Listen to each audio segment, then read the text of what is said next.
पाहताय JB TV news. बातमीत सत्यता हीच आमची ओळख। 71 पदांसाठी 19,588 उमेदवार रिंगणात। एसआरपीएफ भरती प्रक्रिया सुरू। धुळ्यात एसआरपीएफ भरतीवर सीसीटीव्हीचा वॉच। दररोज 800 उमेदवारांची चाचणी। धुळे जिल्ह्यातील राज्य राखीव पोलीस बल गट क्रमांक 6 मध्ये 71 पदांसाठी भरती प्रक्रियेला सुरुवात झाली असून पहाटे 4 वाजल्यापासून उमेदवारांची उपस्थिती दिसून आली। धुळे शहरातील राज्य राखीव पोलीस बलाच्या कवायत मैदानावर ही भरती प्रक्रिया पार पडतीये। या भरती प्रक्रियेसाठी राज्यभरातून मोठ्या प्रमाणावर उमेदवारांनी अर्ज केले असून तब्बल 19,588 उमेदवारांनी अर्ज दाखल केलेत। केवळ 71 जागांसाठी इतक्या मोठ्या संख्येने अर्ज आल्यामुळे भरती प्रक्रिया टप्प्याटप्प्याने घेण्यात येते। उमेदवारांची संख्या मोठी असल्याने दररोज केवळ 800 उमेदवारांची भरती प्रक्रिया पार पाडण्यात येणार आहे। त्यामुळे पुढील काही दिवस ही भरती प्रक्रिया सुरू राहणार आहे।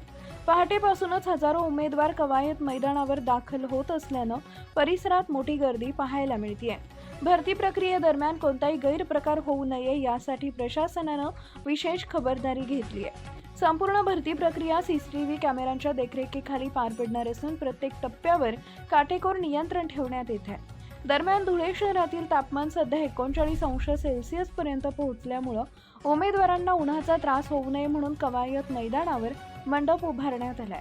तसेच विविध ठिकाणी पिण्याच्या पाण्याची व्यवस्था देखील करण्यात आली आहे। याबाबत माहिती देताना धुळे राज्य राखीव पोलीस बलाचे समादेशक प्रभाकर शिंदे यांनी सांगितलंय की भरती प्रक्रिया पारदर्शक आणि शिस्तबद्ध पद्धतीने पार पाडण्यासाठी सर्व आवश्यक व्यवस्था करण्यात आल्या आहेत। मुख्य संपादक जतीन बोरसे।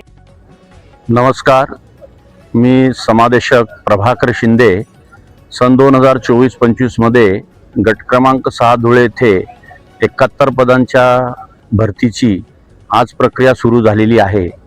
एकूण 19,588 उमेदवारांनी ॲप्लिकेशन केलेलं आहे।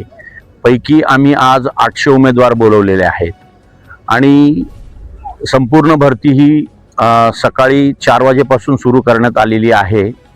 भरतीमध्ये मैदानी गोळाफेकचे 5 मैदान आहेत, तसेच उंची, छाती, त्यांचं बायोमेट्रिक, त्यांना ओळखपत्र देणे, छाती क्रमांक देणे, नंतर त्यांचं जे अत्याधुनिक आहे RFID, त्याच्यामध्ये त्यांचं 100 मीटर धावणे आणि 5 किलोमीटर धावण्याची अतिउच्च ही तांत्रिक योजना आम्ही वापरात घेतलेली आहे। तसेच उन्हाची तीव्रता आणि उन्हाचा हे करून पाहणी करून भरती प्रक्रिया मध्ये उमेदवाराला उन्हाची कसली झळ बसणार नाही याची पुरेपूर काळजी घेतली आहे। त्यांच्याकरिता 2 ठिकाणी मेडिकल पॉइंट आहेत, तिथे ORS आणि ग्लुकोज याची पण आम्ही व्यवस्था केलेली आहे। तसाच एक फ्रूट स्टॉल लावण्यात आलेला आहे। आपल्या परिसरातील महत्त्वाच्या बातम्या पाहण्यासाठी आजच आमच्या जेबी टीव्ही न्यूज चॅनलला YouTube वर सबस्क्राइब करा आणि बेल आयकॉन प्रेस करा।